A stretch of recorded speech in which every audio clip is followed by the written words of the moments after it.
Secure Rural Schools Title II funding project application. Joy? Madam Chair, I did email to you guys some information regarding the Title II funding. And just for some brief history, the Secure Rural Schools funding comes in every year. About 5 years ago and beyond, the county received around $12,000 a year for Secure Rural Schools funding.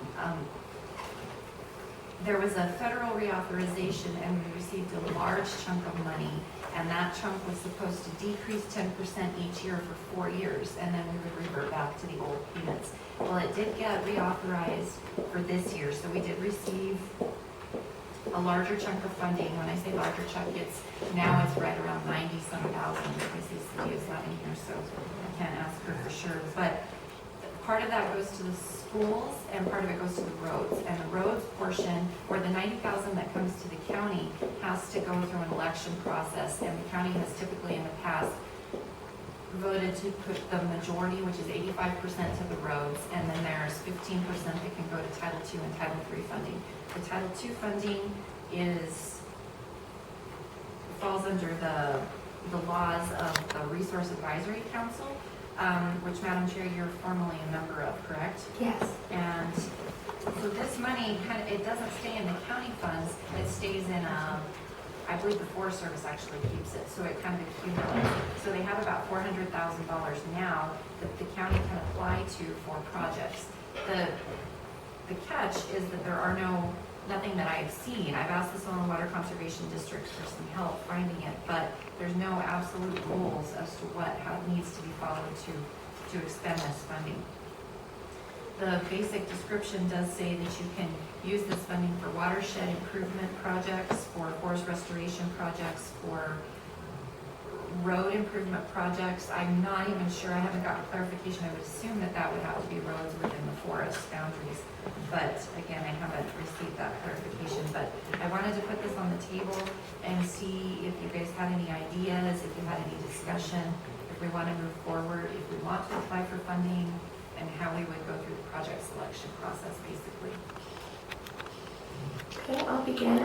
Thank you for putting this on the agenda. I think it would be great for us to apply. I know that often Arlene and Karen Lassard have mentioned several ideas that they have as far as projects within the forest boundaries, but I'd like for them maybe to work collaboratively with the road department to see if they have some ideas too. And maybe if they can come up with a consensus, then we can apply, because I'd hate for us not to go after the dollars that are available. Are there any further comments? Do the funds continue to accumulate until we do spend them? I think they go into a pool. So all of the counties that go through the election process for the whatever it is within 15%, I think they actually do 5 and 10 for Title II and Title V. That all goes into a pool, and those counties have the option of applying out of that pool. So it's not exclusively our money? No. Okay. No.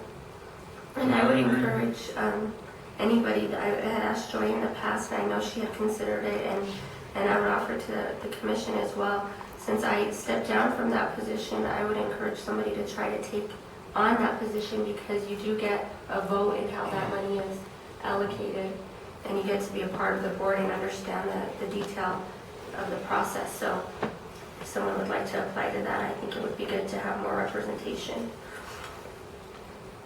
But you do agree that we should? I do agree that we should.